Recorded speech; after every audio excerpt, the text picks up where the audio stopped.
사랑하는 중동 친구들, 우리 함께 기도하고 말씀 함께 보도록 하겠습니다. 함께 기도하겠습니다. 사랑과 은혜가 많으신 하나님 아버지, 주님 은혜 참으로 감사를 드립니다. 주님, 오늘도 우리에게 복된 주일을 허락하여 주시고 함께 예배할 수 있는 은혜를 허락하여 주심에 감사를 드립니다. 주님, 우리 사랑하는 중동부 친구들, 주님께로 나오지 못하였지만 그들이 있는 그곳에서 그 시간 하나님 앞에 마음을 온전히 내어놓으며 주님의 말씀을 묵상하며 사모할 수 있도록 주님 은혜를 더하여 주시옵소서. 주님, 어려운 때를 함께 지나고 있습니다. 주님, 우리 사랑하는 중동부 친구들의 마음을 주님께서 위로하여 주시고 붙잡아 주셔서 주님 그 마음이 평안케 하시며 걱정과 근심이 변하여서 기쁨과 감사가 넘쳐날 수 있는 귀하고 복된 우리 중동부 친구들 되어질 수 있도록 은혜를 더하여 주시옵소서. 모든 것 주님의 은혜임을 고백하오며 이 모든 말씀 살아계신 우리 구주 예수 그리스도의 이름으로 감사드리며 기도드리옵나이다. 아멘. 우리 함께 오늘 볼 하나님의 말씀은 이사야서 56장 1절부터 8절까지 말씀입니다. 목사님이 대신 읽어드리도록 하겠습니다. 이사야 26장 1절부터 8절까지 말씀 제가 봉독해 드립니다. 여호와께서 이와 같이 말씀하시기를 너희는 정의를 지키며 의를 행하라. 이는 나의 구원이 가까이 왔고 나의 공의가 나타날 것임이라 하셨도다. 안식일을 지켜 더럽히지 아니하며 그의 손을 금하여 모든 악을 행하지 아니하여야 하나니 이와 같이 하는 사람, 이와 같이 굳게 잡는 사람은 복이 있느니라. 여호와께 연합한 이방인은 말하기를 여호와께서 나를 그의 백성 중에서 반드시 갈라내리시라 하지 말며 고자도 말하기를 나는 마른 나무라 하지 말라. 여호와께서 이와 같이 말씀하시기를 나의 안식일을 지키며 내가 기뻐하는 일을 선택하며 나의 언약을 굳게 잡는 고자들에게는 내가 내 집에서 내 성 안에서 내 아들이나 딸보다 나은 기념물과 이름을 그들에게 주며 영원한 이름을 주어 끊어지지 아니하게 할 것이며 또 여호와와 연합하여 그를 섬기며 여호와의 이름을 사랑하며 그의 종이 되며 안식일을 지켜 더럽히지 아니하며 나의 언약을 굳게 지키는 이방인마다 내가 곧 그들을 나의 성산으로 인도하여 기도하는 내 집에서 그들을 기쁘게 할 것이며 그들의 번제와 희생을 나의 제단에서 기꺼이 받게 되리니 이는 내 집은 만민이 기도하는 집이라 일컬음이 될 것임이라. 이스라엘의 쫓겨난 자를 모으시는 주 여호와가 말하노니 내가 이미 모은 백성 외에 또 모아 그에게 속하게 하리라 하셨느니라. 아멘. 오늘 우리가 함께 나눌 말씀의 제목은 우리가 만민이 기도하는 집이라는 제목을 가지고 말씀을 나누려 합니다. 오늘 우리 친구들이 함께 읽은 이사야 56장의 말씀은 그 결론을 놓고 보면 굉장히 기쁜 내용들을 담고 있지만 그 이야기의 배경들을 살펴보면 굉장히 암울하고 또 힘든 상황 가운데 이스라엘 백성들이 있었다는 것을 알게 되어집니다. 특히 우리가 잘 알고 있는 것처럼 이사야 선지자는 이스라엘이 멸망할 것이고 그들이 포로로 끌려가게 될 것을 예언합니다. 물론 그 이후에 회복과 다시 하나님께서 이 민족을 세워주실 것을 약속하고 있는 말씀도 함께 예언되어 있지만 여러분 잘 알다시피 우리가 아무리 이후에 행복할 것이라고 이후에 회복될 것이라고 치유될 것이라고 이야기해도 그것이 지금 당장의 내 고통과 아픔을 어떻게 완전 없애주는 건 아니잖아요. 우리가 지금 코로나 사태를 겪고 있으면서 우리가 1년 안에 얼마 안 있으면 한 몇 달 후면 이 코로나 바이러스 사태가 모두 다 종결될 것이고 우리가 더 이상 걱정과 근심을 하지 않아도 될 것이라는 것을 알고 있지만 비록 지금 확진되고 병에 걸렸다 하더라도 이후에 금방 낫게 될 것이라는 것은 알고 있지만 그렇다고 해서 지금 겁이 나지 않는 것 아니고 두렵지 않은 것 아니고 병이 걸렸을 때 아프지 않은 것 아니란 말이에요. 그죠? 어렵고 아픕니다. 힘들고 어렵습니다. 지금 이스라엘 백성들의 상황이 딱 그래요. 그러나 그럼에도 불구하고 우리가 이 어려움을 견딜 수 있는 이유는 아까 이야기했던 것처럼 회복이 있기 때문에 그 약속을 우리가 믿으며 바라볼 수 있기 때문에 쉽게 말해 우리가 희망을 가지고 살아가기 때문에 우리가 지금의 이 어려움과 아픔들을 이겨내고 극복할 수 있다라고 할 수 있는 것이죠. 그런 의미에서 오늘 56장에 기록되어 있는 이 이사야 선지자의 이야기 역시 이 이스라엘 백성들에게 꿈과 희망을 그들에게 주기 위한 하나님의 은혜이고 사랑을 이 선지자를 통하여서 말씀하고 계신다라고 우리가 이해할 수 있는 겁니다. 그런데 오늘 우리가 함께 읽은 본문 말씀에 보면 이런 표현들이 많이 등장을 해요. 안식일을 지켜 더럽히지 않게 해야 된다. 하나님 앞에 예배하는 그 안식일의 날을 우리가 거룩하게 지켜야 된다라고 이야기하면서 주된 이 이야기를 듣는 대상들을 누구라고 이야기하고 있냐면 이방인, 이스라엘 백성들을 향하여 이 이야기를 하고 있지만 오늘 말씀에 중심되는 인물들은 이방인에 관한 이야기를 오늘 이 이사야 선지자가 이야기합니다. 또 한 사람들이 있죠. 고자들. 우리가 고자라고 하는 단어를 들으면 굉장히 어떤 친구들은 막 비웃기도 하고요, 부끄러워하기도 하고요, 이상하게 생각할 수도 있지만 오늘 이 말씀 속에 고자라는 단어가 등장한 데에는 굉장히 중요한 의미가 있는 거예요, 여러분. 고자, 뭐 하는 사람들이, 어떤 사람들이죠? 성불구자가 된 사람들을 우리가 낮추어서 부를 때 고자라고 이야기합니다. 성불구자는 말 그대로 이제 더 이상 성적인 기능, 남성으로서의 기능, 여성으로서의 기능을 할 수 없기 때문에 그들에게는 자식이 있을 수 없고 자식을 낳을 수도 없다라고 우리가 이야기할 수 있는 거예요. 이것이 오늘날에도 물론 힘들고 어려운 일이 되겠지만, 굉장히 좋지 않은 경우겠지만, 이 이스라엘 백성들 당시를 생각해보면 더 의미가 중요해지고 깊어진다고 이야기할 수 있습니다. 왜요? 이제 당시 사람들은 자녀가 복이라고 믿었어요. 하나님께서 자녀를 나에게 주시면 내가 복 받은 거고, 하나님 나에게 자녀를 주지 않으시면 내가 복 받지 못했다, 저주받았다 라고까지 생각을 했단 말이에요. 그리고 오늘날처럼 사람들이 뭐 연금 받으면서 늙어 죽을 때까지 잘 먹고 잘 사는 그런 시대가 아니었기 때문에 노동력, 내가 일을 할 수 없게 될 때 내 자녀들을 통해서 내가 평안을 누리고 일상생활을 유지하고, 이런 부분에서 이 자녀라고 하는 존재는 반드시 있어야만 하는 것, 내 가문을 물려줄, 내 기업을 물려줄 자녀는 반드시 있어야 하는 것을 의미하는 거예요. 그런데 고자, 성불구자들은 자녀를 가질 수가 없죠. 자녀의 복을 누릴 수가 없는 거예요. 더 이상 아무런 희망이 없어 보이는 사람들이 바로 이 고자들이라는 표현으로 오늘 이 말씀에 기록되어 있는 거예요. 이방인 역시 마찬가지죠. 하나님을 예배하고 하나님의 안식일을 거룩하게 지키는 사람들이 이방인인 것이 아니라, 이스라엘 백성들은 하나님의 백성으로서 하나님을 예배하고 안식일을 거룩하게 지키지만, 이방 사람들은 이방 민족의 우상 숭배를 따라 하나님을 예배하지 않고 하나님의 은혜의 그 바운더리 안에, 교회의 공동체 안에 들어올 수 없는 존재들, 더 이상 희망이 없는 존재들을 이방인이라고 성경은 이야기한단 말이에요. 그럼 오늘 우리가 함께 이 본 하나님의 말씀, 이사야서 56장의 말씀에서 이방인과 고자들은 말 그대로 하나님의 심판은 받아야 되지만 앞으로 어떻게 다시 회복될, 어떤 다시 세워질 이런 희망이라는 것이 있지 않은 존재들을 이야기하고 있는 대명사라고 이야기할 수 있는 거예요. 그런데 놀랍게도 오늘 우리가 함께 읽은 이 본문 말씀 속에서 이방인으로 여겨지는 사람, 고자들로 이렇게 이야기되는 사람들이 누구냐면 이스라엘 백성들입니다. 이스라엘 백성들이 지금 이방 민족의 손에 의해서 끌려갔어요. 이방인들과 같이 살아가야 돼요. 이방인처럼 살아야 돼요. 하나님을 예배할 수 없고요, 이방신들 앞에 절해야만 되고요, 그런 사회 풍토 속에서 살아가면서 만약 그 사람들을 따르자, 이방 사람들을 따르지 않고 자기들만의 예배, 안식일을 지킨다라고 이야기한다면 손가락질 받고 비난받게 되는 것이 지금 이 이스라엘 백성들이 처한 상황이란 말이에요. 마치 오늘날 우리가 오늘 이 시간 함께 모여 예배한다는 이유로 세상 사람들을 향해 손가락질 받고 비난받는 것처럼 이 이스라엘, 포로로 끌려간 이스라엘 백성들이 그런 어려운 상황 가운데 놓여 있어요. 마치 이방인처럼.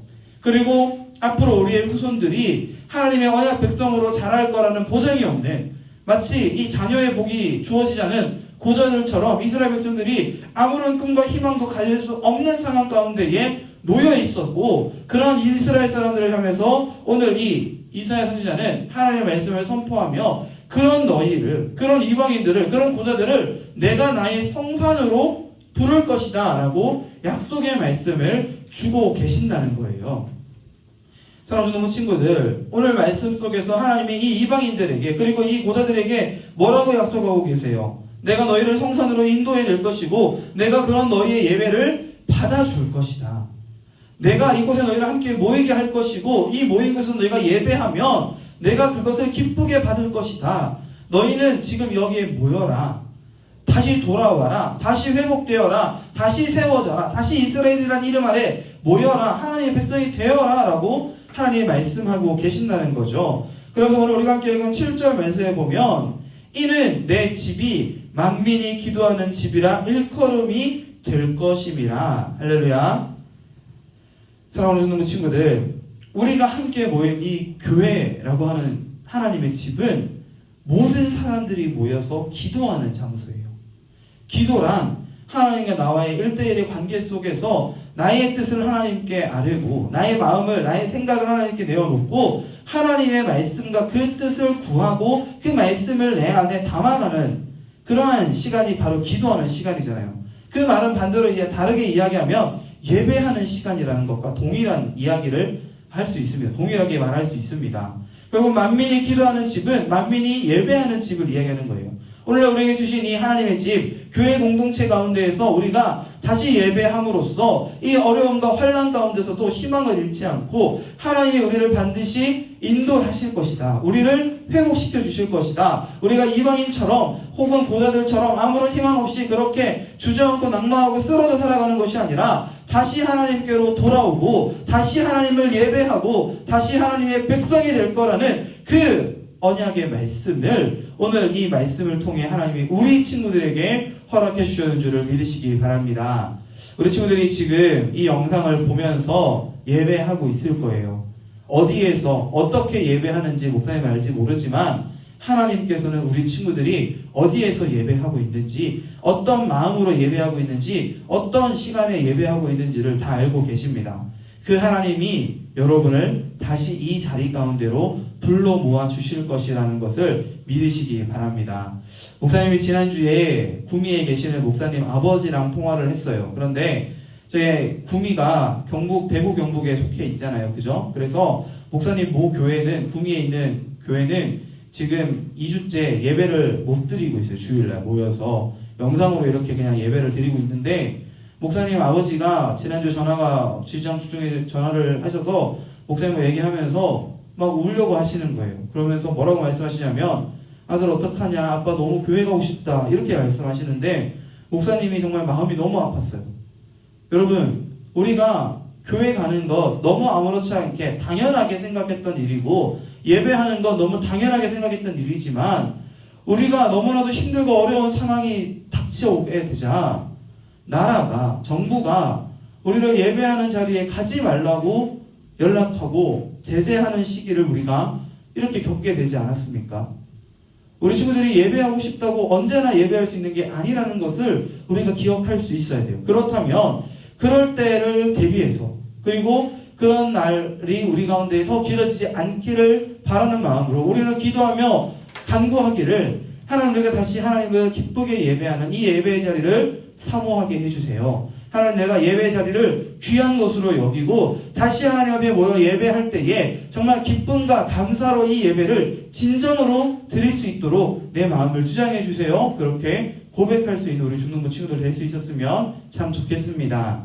오늘 우리가 함께 읽은 이 이사야서 7장의 말씀, 이는 내 집은 만민이 기도하는 집이라 일컬음을 받게 될 것이다, 그렇게 될 것이다 라는 이 말씀 읽어보면 왠지 이 말씀 신약 말씀에서도 읽어본 것 같지 않으세요, 여러분? 이 말씀이 신약에 가면 신약의 말씀 가운데 어떤 사건에서 예수님의 입술을 통해서 고백되어지는, 선포되어지는 말씀으로 성경에 기록되어 있습니다. 많은 복음서, 사복음서에 다 그런 장면들이 기록되어 있지만 특별히 우리가 마가복음 말씀을 함께 읽어보도록 할게요. 마가복음 11장 15절에서 19절 말씀 목사님이 읽어줍니다. 마가복음 11장 15절부터 19절까지 말씀 목사님 읽겠습니다. 그들이 예루살렘에 들어가니라. 예수께서 성전에 들어가사 성전 안에서 매매하는 자들을 내쫓으시며 돈 바꾸는 자들의 상과 비둘기 파는 자들의 의자를 둘러 엎으시며 아무나 물건을 가지고 성전 안으로 지나다님을 허락하지 아니하시고 이에 가르쳐 이르시되 기록된 바 내 집은 만민이 기도하는 집이라 칭함을 받으리라고 하지 아니하였느냐. 너희는 강도의 소굴을 만들었도다 하시매 대제사장들과 서기관들이 듣고 예수를 어떻게 죽일까 하고 꾀하니 이는 무리가 다 그의 교훈을 놀랍게 여김으로 그를 두려워하밀더라. 그리고 날이 저물매 그들이 성 밖으로 나가더라. 아멘. 오늘 우리가 함께 읽은 이 마가복음 11장의 말씀에서 우리는 성전을 정화하시는, 성전을 깨끗하게 하시는 예수님의 모습을 발견합니다. 그런데 오늘 이 예수님께서 이렇게 말씀하세요. 내 집은 내 집은 만민이 기도하는 집이라 말씀하지 않으셨느냐? 그런데 너희가 어떻게 이 기도하는 집을 강도의 소굴로 만들 수 있느냐라고 말씀하시면서 그곳에서 돈을 바꿔주는 사람들, 그리고 비둘기 파는 사람들의 의자를 둘러 엎으셨다. 그들을 다 내쫓으셨다. 그들이 가지고 있는 물건들을 다 뒤집어 엎으시면서 막 박살 내시면서 성전 밖으로 다 쫓아내셨다라고 이야기를 합니다. 만민이 기도하는 집, 그래서 하나님을 예배하는 사람들이 모이는 집, 성전에 모여서 하나님 함께 예배하는데 그들 가운데 돈 바꿔주는 환전소가 있었고 짐승을 파는 어떤 상인들이 있었다는 거예요. 그런데 우리가 이것을 예수님이 쫓아내셨으니까 그 사람들이 무조건 나쁜 거야 라고 생각할 수도 있겠지만 사실은 그렇지 않아요, 여러분. 이 사람들은 원래 굉장히 필요한 존재들이고 있어야만 해요. 왜 그러하냐면요, 이스라엘 백성들이 이 이방 민족에 의해서 멸망하고 난 이후에 많은 사람들이 포로로 끌려가잖아요. 그죠? 이사야 선지자가 예언한 것처럼 너희가 멸망하고 포로로 끌려갔다가 다시 돌아올 거야 라고 약속하고는 있지만, 그렇게 끌려갔다가 포로에서 다시 돌아온 사람들이 다 그렇게 돌아올 수 있었던 건 아니란 말이에요. 여전히 이방의 땅에 남아있는 유대인들, 그래서 이방 민족들과 함께 살아가면서 우리가 유대인 되었다는 정체성은 아직 잃어버리지 않은 그 유대인들을 우리가 흔히 디아스포라 유대인이라고 이야기를 해요. 이 사람들은 이스라엘 땅이 아니라 다른 나라 지역에 살면서 유대인으로 살아가는 사람들이에요. 그들끼리 모여서 회당을 만들고 거기에서 하나님의 말씀을 배우고 율법을 배우고 하나님을 예배하고 여전히 유대인의 모습으로 살아가지만 1년에 딱 한 번 6월절이 되면 이 모든 디아스포라 유대인들이 이스라엘에 있는 예루살렘으로 모여서 하나님의 성전에 올라가서 하나님을 예배해야 되는 것이 그들의 전통 가운데 있었어요. 그럼 이제 이 유대인들이 각 나라에서, 여러 나라 지역에서 한 번에 몰려올 거 아니에요. 그런데 이 사람들이 성전에 와요. 이제 하나님을 예배할 거예요. 헌금을 해야 되고 어떤 물건들을 사야 돼요. 그런데 내가 가진 돈은 다른 나라 돈이에요. 이 사람도 다 다른 나라 돈, 저 사람은 또 다른 나라 돈, 저 사람은 또 다른 나라 돈, 이렇게 여러 가지 돈들이 막 오고 가고 하면 어렵겠죠. 물건도 안 팔려고 그럴 거고. 그러니까 성전에 환전소, 돈을 바꿔주는 사람들이 생겨나야만 했던 거예요. 필요했던 거예요. 또한 이 짐승을 파는, 비둘기를 파는, 오늘 말씀 비둘기를 판다고 하는데 비둘기뿐만이 아니라 소와 양과 염소, 비둘기 이런 여러 가지 짐승들을 파는 사람들이 존재했어요. 왜요? 성전에 모이면 성전에서 예배할 때, 제사할 때 이런 재물들을 하나님 앞에 드려야 했기 때문이에요. 그런데 아까 말씀드린 것처럼 디아스포라 유대인들 먼 나라에서 오는 거잖아요. 자기 한 사람이 먼 길을 떠나 여행하는 것도 내 몸을 깨끗하게 유지하면서 여행하기가 참 어려운데 하나님 앞에 정결하게 드려야 되는, 흠 없는 어린 양, 흠 없는 송아지, 흠 없는 비둘기를 드려야 되는데 그 먼 나라에서부터 얘를 데리고 오면 얘네가 사람처럼 생각이 있어가지고 내가 좀 더러운 거 묻지 않게 조심해야지, 내가 스스로 정결해야지 이러지 않는단 말이에요. 그죠? 오는 길에 소가 넘어져서 다리가 삘 수도 있고 어린 양의 털에, 하얀 털에 흙먼지가 묻을 수도 있고 비둘기 그냥 오는 중간에 푸르르 날아가 버릴 수도 있고. 그죠 여러분? 그러니까 이 유대인들이 그냥 와서 성전에 도착했을 때 거기에 준비되어 있는 흠 없는 이 재물들을 값을 주고 사서 하나님께 예배하는 게 이때 당시 예수님 당시 성전에서의 예배의 일반적인 모습이었단 말이에요. 그렇게 따지면 이 사람들은 하나님을 예배하는 일을 돕는 사람들이죠. 필요한 사람들이죠. 있어야 하는 사람들이죠. 그런데 문제는 예수님께서 이 사람들을 향하여서 꾸짖었다는 거예요. 뭐라고 꾸짖어요? 너희가 만민이 기도하는 내 집을 강도의 소굴로 만들었도다 라고 말씀하신단 말이에요. 그 말은 이 사람들이 예배를 돕는 사람들이 아니라 무언가를 때리고 빼앗는 사람들이 되었다는 거예요. 강도는 도둑과 다르게, 도둑은 그냥 슬쩍 훔치고 그냥 그 훔치는 것으로만 피해를 끼치지만 강도는 때리고 빼앗잖아요. 그죠? 더 큰 죄를, 더 많은 죄를 짓는 게 강도란 말이에요.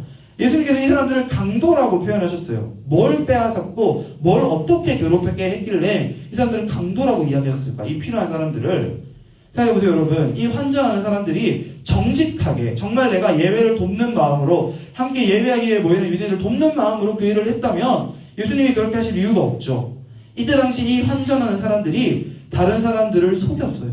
어떻게 속였냐? 그때 당시에는 우리처럼 뭐 화폐, 환율이 있는 게 아니기 때문에 무게를 재어서 그 무게에 비례해서 맞게 환전을 해줬단 말이에요. 그런데 이 사람들이 저울의 눈을 속이는 거예요.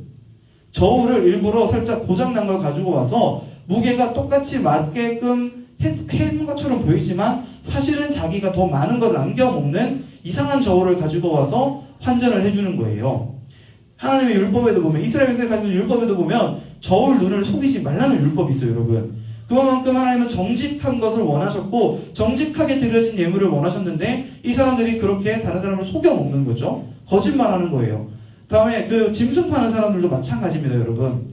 순결하고 흠 없는 어린 양과 염소를 사고 팔아야 되잖아요. 그런데 이 사람들이 사실은 흠이 있는 짐승들, 쉽게 말해서 겉은 번지르르 하지만 속은 골마서 병들어 있고 막 이렇게 넘어져가지고 멍들어 있고 하나님께 드릴 수 없는 짐승들을 그 사람들한테 강매하는 거예요. 너 지금 먹잖아, 재물. 너 지금 아무것도 안 가졌잖아. 빨리 이거라도 사. 아, 이거 좀 흠 있으면 어때? 좀 늦으면 어때? 좀 안 맞으면 어때? 괜찮아. 그냥 드리면 돼. 거짓말하고 강제로 팔면서 이 사람들이 부당한 이익을 취했기 때문에 예수님께서 이 사람들을 향하여서 너희가 만민이 기도하는 내 집을, 기도하는 이 집을, 하나님의 성전을 더럽히는 강도의 소굴로 만드는 그런 나쁜 사람들이 되었다라고 이야기하셨다는 거예요. 사랑하는 성도 친구들, 이런 사람들이 이 강도의 소굴, 기도하는 집을 강도의 소굴로 만드는 사람들이 이 당시에만 있었을까요? 아니요, 그렇지 않습니다, 여러분. 지금 우리가 예배하는 이 자리 가운데에도 이 강도들이 존재해요. 우리 중등부 예배의 자리에도 이 강도들이 존재해요. 어떻게 해요? 하나님을 예배하는 것을 방해하는 사람들이 있다는 거예요. 우리가 하나님 앞에 온전한 마음으로 하나님을 예배하고 정성껏 예배하고 예배를 사모하고 기뻐하고 감사하면서 정말 그 예배에 집중해야 되는데 하나님 앞에 모여있는 이 예배하기 위해 모인 사람들을 속이고 때리고 괴롭게 하는, 거짓말하는, 강도짓하는 사람들이 이 예배당에도 존재한다는 거예요, 여러분. 어떻게요? 여러분 가운데에, 이 교회 가운데에 교회를 향한 비난, 비판, 원망, 불만, 우리 목사님 왜 이래? 우리 장로님 왜 이래? 어떤 권사님 왜 저래? 이 집사님 나한테 왜 이래? 교회가 어떻게 이래? 교회가 나한테 어떻게 이럴 수가 있어? 여러분, 이런 여러 가지 말들이요, 물론 억울해서 내가 뭐 정말 피해받은 게 있어서 그런 얘기 할 수도 있죠. 그런데 그런 이야기들을 통해서 다른 사람들, 하나님을 정말 기쁜 마음으로 예배하기 위해 모인 사람들의 마음을 어렵게 하고 그들이 예배에 집중하지 못하게 한다면 그건요, 오늘 이 예수님께서 성전 밖으로 쫓아내고 계시는 이 강도들과 이 사람들과 조금도 다름이 없는 모습이라는 걸 여러분 기억하셔야 돼요. 또 있죠? 예배 시간에 자꾸 다른 사람하고 장난치는 사람, 떠드는 사람, 자꾸 이렇게 다른 사람들이 예배에 집중하지 못하도록 방해하는 사람, 그런 사람들 역시 오늘 이 예수님이 말씀하시는 내 기도하는 집, 만민이 기도하는 집을 더럽히는 사람이라고 예수님이 말씀하신다는 거예요. 어떻게 해요? 말씀에서 그런 사람들 어떻게 해요, 여러분? 쫓아내셨대요. 그렇다고 우리가 교회에서 그런 사람들을 다 쫓아낼 수 있나요, 여러분? 여러분 옆에 있는 친구가 좀 떠든다고 우리가 쫓아낼 수 있어요? 아니죠. 그럴 수는 없어요, 이제. 왜요? 예수님께서 우리를 위해 십자가를 지시고 그 친구를 위해서 십자가를 지시고 그 친구를 목숨값을 주고 사셔서 지금 그 자리에 앉혀놓으신 거잖아요. 그러면 이제 이 친구 어떻게 해야 돼요? 이제 더 이상 그런 더럽히는 짓을 하지 말아야죠. 마음을 고쳐 먹어야죠. 그 마음가짐을 지금까지는 비난하고 원망하고 불평했던 그 마음을 바꾸어서 원망과 불평이 변하여서 기쁨과 감사와 찬양이 될 수 있도록 변화시켜 나아가야죠. 내 스스로를 돌이켜봤을 때 나는 어떤 사람이었나? 하나님을 제대로 예배하는 사람이었나? 아니면 다른 사람들의 예배를 방해하는 사람이었나를 여러분 생각해 볼 수 있어야 된다는 거예요. 그리고 나서 다른 친구가 그러한 어려움, 그러한 잘못을 하고 있다면 우리는 그 친구를 위해서 기도해야 됩니다. 그 친구가 정말 하나님을 온전히 예배할 수 있도록, 하나님만을 바라볼 수 있도록 예배하는 모습들이 우리 가운데에 있어야 한다는 거예요.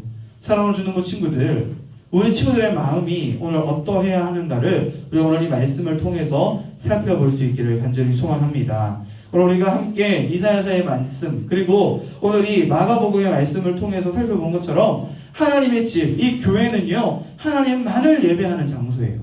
하나님을 예배하기 위해 모이는 장소예요. 우리가 기쁨으로 예배하기 위해 모이는 장소예요. 그러면 그 장소에 나온 우리는, 하나님 다시 모으신 우리는 정말 하나님을 참되게 예배하는, 정말 내 마음과 정성과 뜻을 다해 예배하는 참된 예배자들이 되어야 할 줄을 믿으시기 바랍니다.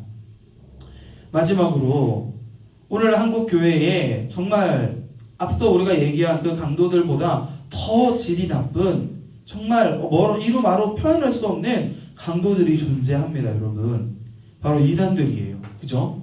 오늘날 이제 이 코로나 바이러스 때문에 많은 이제 사람들이 확진이 되고 어려움을 겪고 있지만, 특별히 우리가 뉴스를 통해서 요즘에 신천지에 대한 이름을 많이 보고 있잖아요. 그런데 이 신천지에 대한 이야기를 하면서 여러분은 어떤 생각 하셨는지 모르겠는데 목사님은 참 힘들었어요, 마음이. 그래서 이 신천지가 정말 교회 가운데 들어와서 많은 사람들을 힘들게 하고, 많은 사람들을 미혹하고 거짓말하고 그들의 영혼을, 그들의 마음을 정말 말 그대로 강도질해 가는 그러한 안타까운 현실 때문에 목사님은 참 공부도 많이 해봤어요. 그런데 그런 사람들을 위해, 그런 사람들에 대해서 공부하면서 그들의 교리를 알아야겠다, 그들을 알아야 내가 어떻게 해결할 수 있겠다, 어떻게 이야기해 줄 수 있겠다 해서 그 사람들 교리를 공부도 해봤는데, 공부하면서 나중에 깨달았어요, 여러분. 그런 공부를 할 필요가 없다는 거예요. 왜요? 우리가 진짜 진리를 알고 있으면, 우리가 정말 하나님을 제대로 알고 예배하고 있으면, 아무리 그 사람들이 미혹하는 말을 해도, 거짓말을 해도, 강도짓을 해도 우리는 결코 그들에게 우리의 마음을 빼앗기지 않기 때문이라는 거예요. 사랑하는 중고 친구들, 오늘 이 말씀을 꼭 기억하십시오. 우리가 하나님을 모여서 예배한다는 것 얼마나 귀하고 사모해야 할 일인지를 기억하시고, 그 일을 통하여서 우리의 마음이 온전히 하나님만을 바라보며 예배할 수 있게 되어지기를 주님 앞에 간절히 소망합니다. 그러한 믿음으로, 그러한 마음으로 오늘 이 하루를, 그리고 앞으로의 일주일을, 한동안의 우리의 삶을 온전히 살아갈 수 있는 우리 중등부 친구들 되어질 수 있기를 주님의 이름으로 간절히 축원드립니다. 함께 기도하겠습니다. 사랑하는 많으신 하나님 아버지, 주님의 참으로 감사를 드립니다. 오늘 우리 함께 말씀을 통해 나누어 보았듯이, 주님, 하나님의 교회는, 하나님의 집은 만민이 모여 예배하는 곳이며 기도하는 곳이며, 아버지, 우리가 그 가운데 모여서 함께 예배할 때에는 정말 정성과 집중을 다하여서, 온 마음을 다하여서 하나님만을 예배하고 참되게 예배해야 한다는 사실을 우리가 다시 한 번 더 말씀을 통해 기억해 보기를 소망합니다. 주님, 우리 친구들에게 은혜를 허락하여 주시옵소서. 오늘 이 자리 가운데 함께 모이지 못한 우리 친구들 역시 그 마음 가운데에는 온전한 하나님의 교회가 세워지게 하시고, 그 마음 가운데 주님 찾아와 주시고, 그 마음을 위로하시고 아버지 평안케 하여 주시옵소서. 주님, 여러 가지 어려운 상황들과 환경들, 아버지 질병으로 말미암아 우리 가운데 여러 가지 고통이 찾아오지 않도록 주님께서 늘 오른 눈동자와 같이 지켜보아 주시며, 우리 친구들 다시 만날 그날까지 주님께서 그들의 모든 발걸음들을, 그 마음들을 아버지 인도하여 주시옵소서. 모든 것 주님의 은혜임을 고백하오며 이 모든 말씀 살아계신 우리 구주 예수 그리스도의 이름으로 감사드리며 기도드리옵나이다. 아멘.